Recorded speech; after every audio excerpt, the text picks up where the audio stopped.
This is going to be a video tutorial on how to change the mouse cursor size in Ubuntu. Let me jump over to my desktop screen here. I am on Ubuntu now. To change your cursor size in Ubuntu, it's very easy to do. The first thing you want to do is open up Settings. I'm going to go down to my lower left hand corner, down to the Show Apps button. I'm going to click on Show Apps.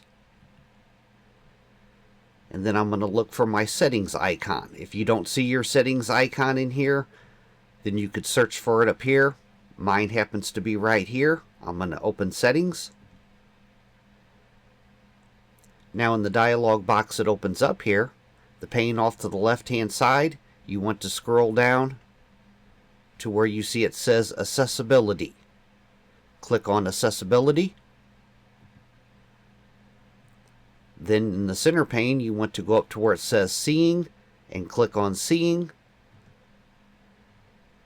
And then right down here, Cursor Size. I'm going to click on this little drop down arrow over here. And these are the sizes you could pick from. As you can see, the one that's dark in there is the one that I'm using. If I put my cursor over that, it's basically the exact same size. You could choose from any of these. Say that I wanted to make it a little bit bigger, I'm going to click on this one here. And now as you can see, my cursor size is that big. I'm going to click on this last one. And now my cursor size is really big. That is how to change your cursor size in Ubuntu. Thanks for watching.